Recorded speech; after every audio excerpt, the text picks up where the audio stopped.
Welcome back to Count Me In, the podcast where management accountants take center stage. I'm your host, Neha Laguratnakar. Today I'm joined by Dr. Marsha Huber, who is IMA's Director of Research, to discuss her recently published report, Thriving Amidst Challenges, a guide to small business resilience. I have to say, this report is such a great example of the timely and rigorous research IMA specializes in, with the goal of providing practical insights and actions that truly help businesses learn and grow. We cover a lot of ground in this conversation, but make sure to download the full report using the link in the show notes because it's literally brimming with insights you can put to use immediately. Now let's get started with Marsha.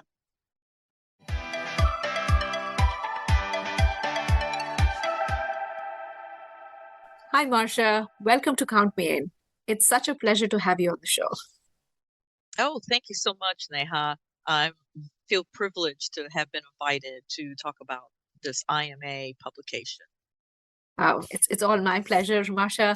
And first of all, congratulations on your new report, Thriving Amidst Challenges, a guide to small business resilience.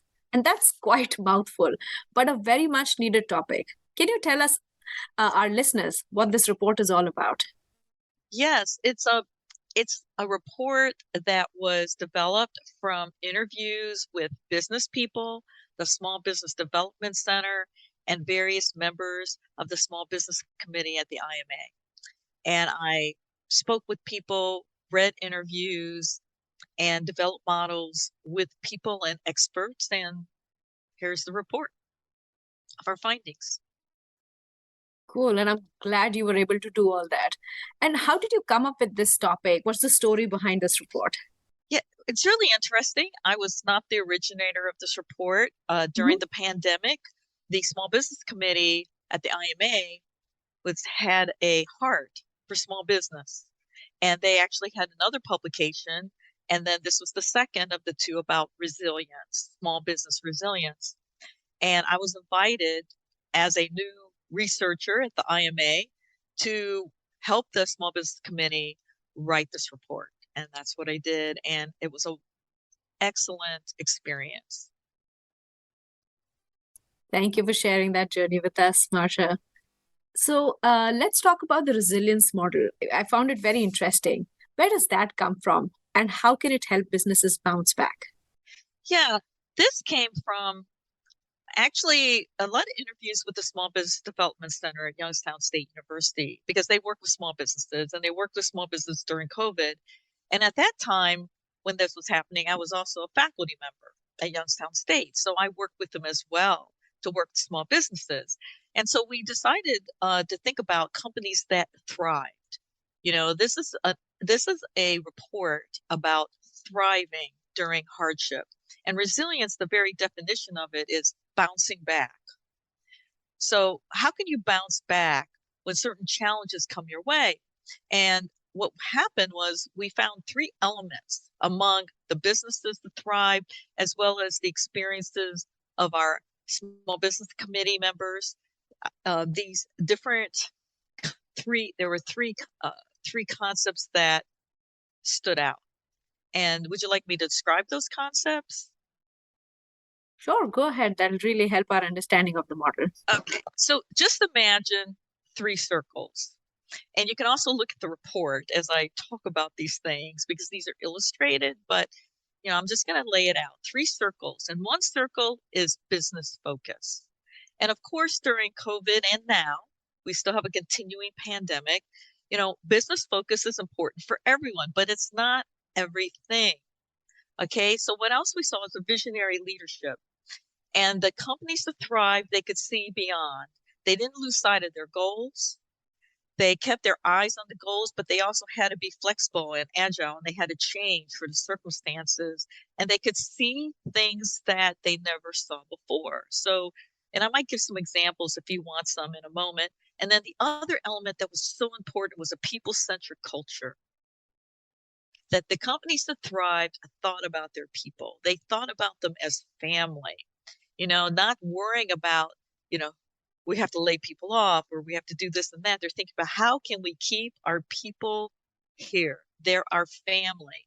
And I think you see now even a heightened awareness of well-being. But before the pandemic, yeah, well-being was around, but right now it's very important. And I think it actually began at that time where everybody was in the same boat. We were all maybe working from home, having kids at home, things happening, dogs coming in our Zoom meetings, our animals, and everything else going on that we had to change. And some of those things brought humor into what we did.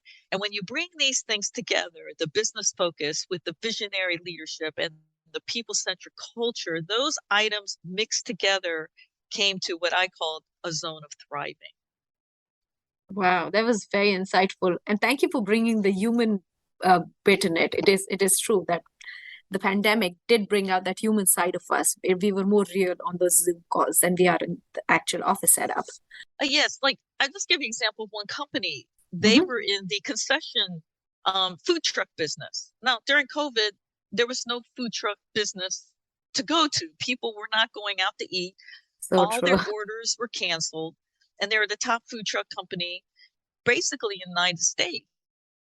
And everything came to standstill. So they thought, how can we keep our people working when we don't have a business anymore for a while?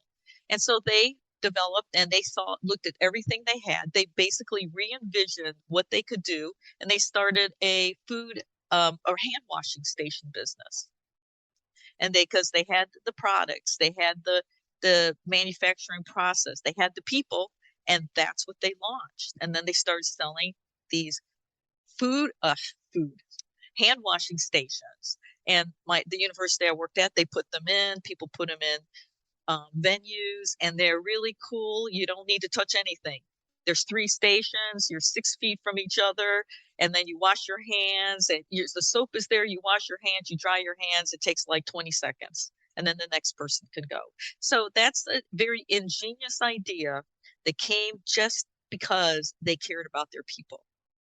Wow, that was pure genius. I agree, Marsha. And thank you for also volunteering a bit ago to talk about some examples. Yes. And let's talk about the 6 R's of resilience. That's something that also stayed with me. Can you give us some examples of what that means for a management accountant? Yeah, and when we talk about the 6 R's, let me mention them. Under visionary leadership, there's reflect and reimagine. Under business focus is reevaluate and reinvent. And under people-centric culture is reconnect and recharge. And again, the 6 R's, resilience, was a way to model these things, these different ideas. So the first example I already talked about was visionary leadership, reflecting and reimagining. What can we be? What can we use our resources to do to help our business or even our client? We have a story from one management accountant where she was working with a performing arts company, right? So you can't, during COVID, we couldn't meet people. So she had to help the organization re-envision what they could do. So this local company, she helped them, she used zero-based budgeting to help them look at their resources and what they could do. And then they re-envisioned what they could be, and they became a global company that taught performing arts to people all around the world. So that's an amazing change and long lasting as well. So that is that part of what we might call the 6 R's of resilience. It's and a lot of people, they don't spend time, they focus so much on a problem, they don't do the reflect and reimagination. And I think that's very important to do.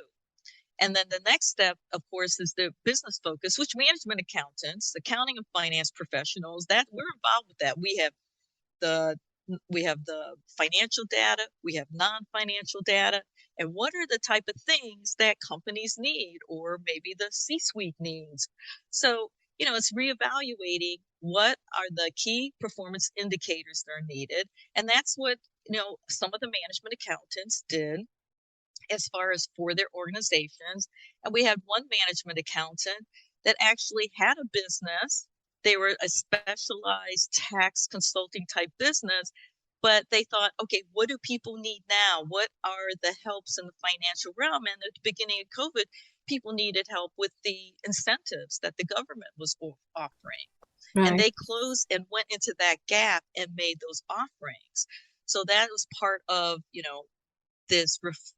this part of the process with the business focus of reevaluating what was needed and reinventing.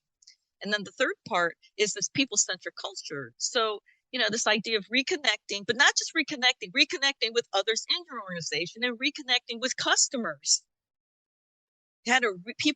Companies had to reach out to customers in a different way to say, we're here, we're doing this now, and then recharging ourselves, because reports say that even today, anxiety is at all-time high, not only among workers, but among the population. Over a period of just 1 year, is 3 times the people are reporting anxiety, symptoms of depression and anxiety. So what are we going to do? This constant, we would call it the unsure future. We think the pandemic's over, things are going on, something new happens. Right. And even though you might feel like, well, I'm adjusted to it, no, you don't really. You still have to make decisions every day. Like, am I going to go to this conference? Am I going to, am I going to wear a mask, not wear a mask? What about the family outings? On and on. And it's not as critical as it was in the beginning where we knew nothing, but still it's a consideration. And the people around you with different attitudes and opinions and all these different things. So, we still have this bit of stress and anxiety. Everything is not back to it was pre-pandemic days. The way we work has changed forever. Right. 80% of companies say they're going to keep some form of remote work, and new workers are demanding remote work. Mm-hmm. And remote work worked, of all things. So, this is the thing about, all these changes, even though it's been a year and a year and a half, we still haven't adjusted to everything. Companies are still trying to figure things out. And we are too, what we like, what we don't like, how much interaction do we need with other people? How do we perpetuate our culture? So this part of stepping back and focusing on people is key. I mean, I just heard a panel, I'll just throw this in, it kind of blew me away. Maybe people may not want to know this, but this big 4 accounting firm said they have sad days. What does that mean? Before you could just take the day off because you're sad. Now, no one would have heard of anything like that, without getting in details, without, if you were having some sort of family problem, mental distress, people would generally hide it. It wasn't accepted. You would see it as weakness. Here's an accounting firm that says, okay, we know things are happening. If you need a day off, you can just say, I need a sad day, and take the day off. Wow, way to normalize it. I like that. Yeah, normalize it. Like, it's okay. Take a sad day. I thought, I don't know. It kind of blew my mind when I heard it. I'm like, wow, a sad day. So those are all the things, how to reconnect, how to put your people first. And we have one of our IMA committee members spoke about that and being transparent. He felt his management team had to be transparent and cared about the safety of their employees first. So that's a big shift in your mental, the mental attitudes of leaders in business. And I think it's a wonderful thing. I agree. We are evolving for the better, for sure. Yes. All right. Talking about evolution also reminded me about nature. And you do bring up a very powerful concept in your report about creativity, where you compare mountain climbing with mountain building. Help us understand why that concept is so important.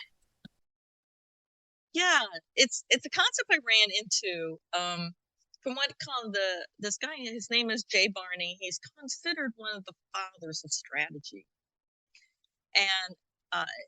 And as I was looking for ways to describe creativity. There's mountain climbing. A mountain's in front of you. You climb up, you take the effort, and you're not a first mover. You're reacting. You're reacting to the market. You're reacting to what's happening around you. Right. Versus mountain building. But what if entrepreneurial opportunities were not just mountains waiting to be discovered? What if, rather than searching for mountain climbing opportunities, business engaged in an iterative learning process that ultimately led to the formation of mountain building opportunities? So the idea is, instead of climbing the mountains in front of us, let's build our own mountains. Let's be a first mover. Let's look beyond, again, as I mentioned earlier, reacting to problems, being entrepreneurial, and looking for opportunities, being first movers. And first movers do have a competitive advantage. Rather than copying, you're going to be the leader. And so there's a different way to view things, and that's a creative mindset. Looking outside, not staring at the problems, but looking for the possibilities. Not being distracted from your goals. There is a company, and they won the 2020 award for the most innovative small business enterprise in the United States. And actually, what happened is the pandemic catapulted them forward in their future plans, because what they couldn't do, they were a manufacturing plant, but they were also starting to look at 3D printing. So what happened is and it was, again, this mindset: how do we keep our people busy?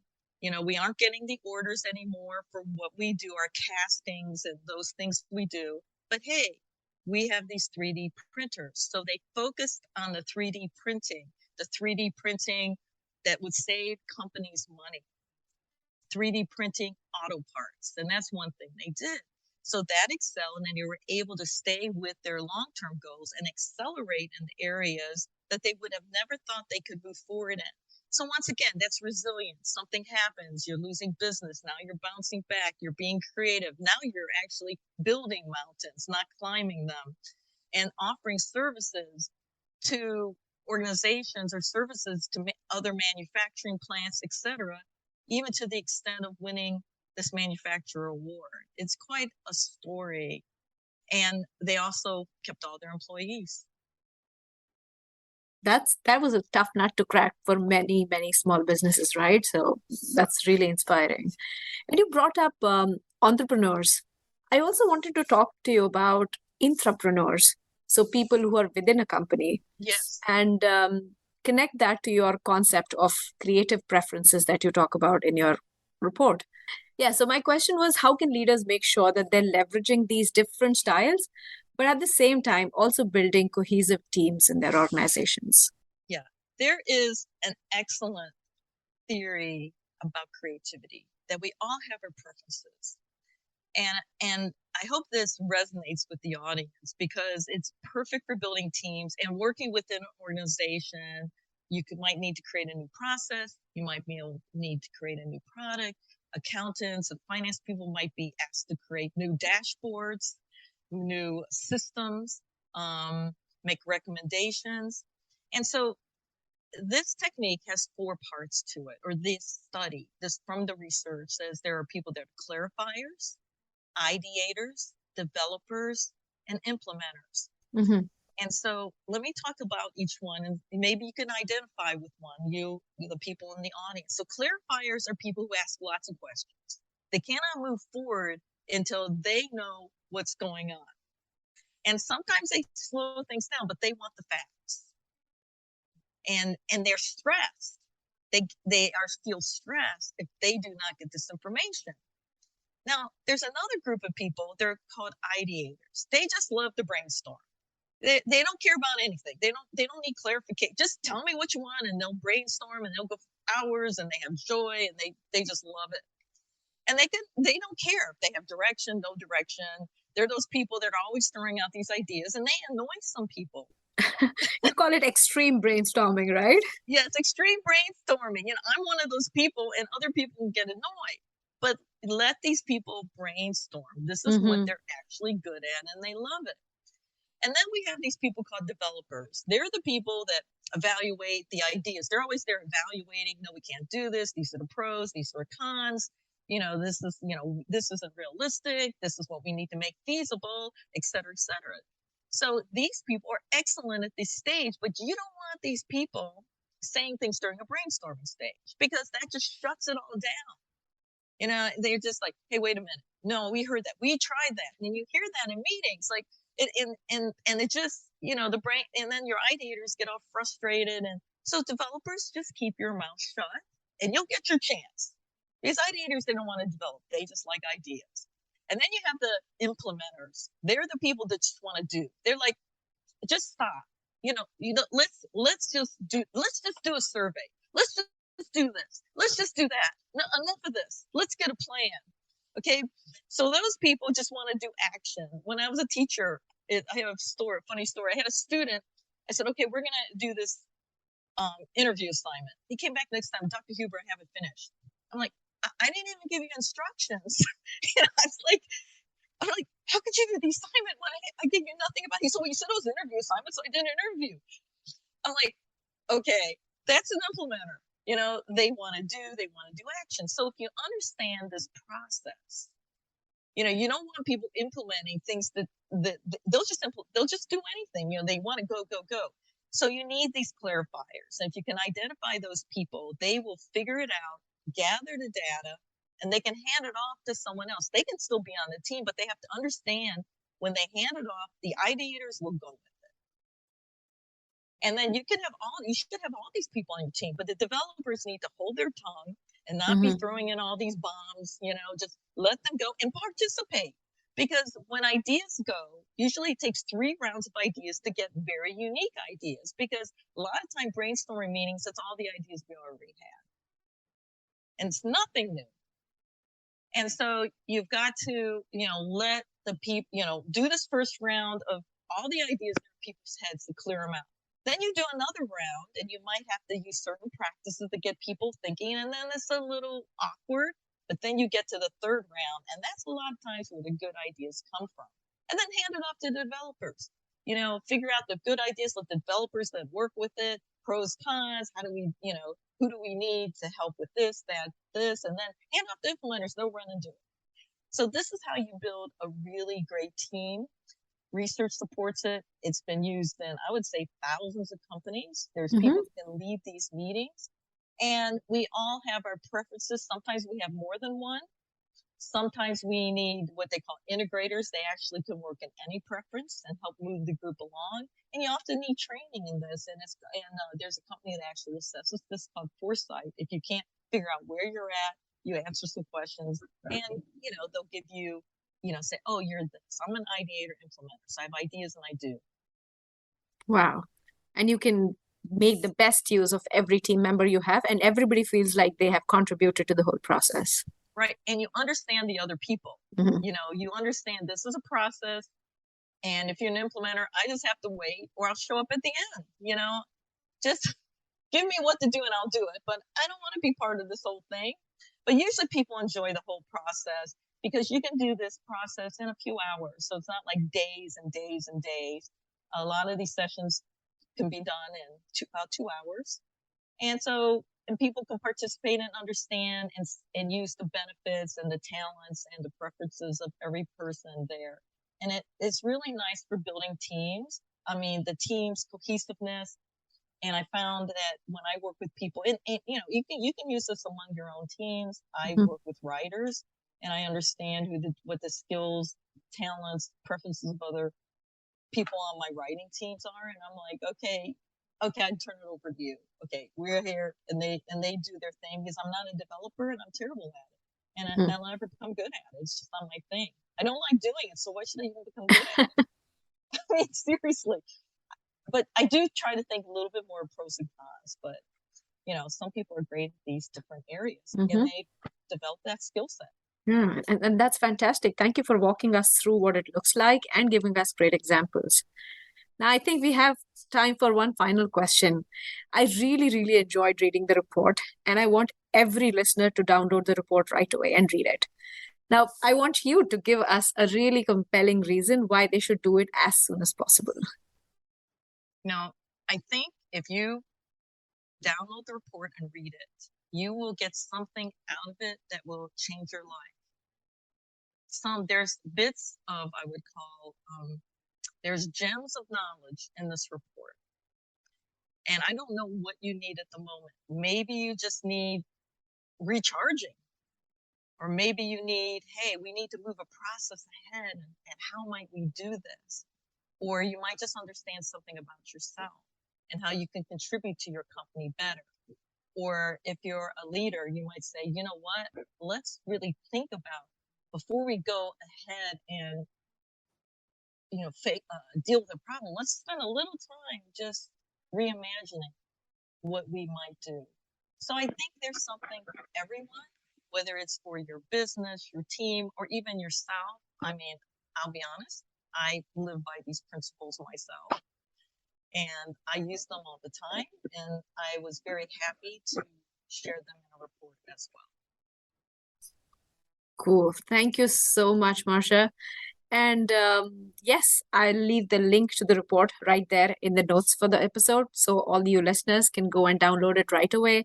Keep it next to you as you listen to this. It'll be the most helpful way to get the most out of Marsha's conversation today.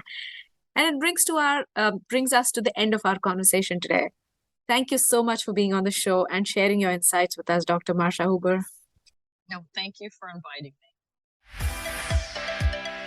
This has been Count Me In, IMA's podcast, providing you with the latest perspectives of thought leaders from the accounting and finance profession. If you like what you heard and you'd like to be counted in for more relevant accounting and finance education, visit IMA's website at www.imanet.org.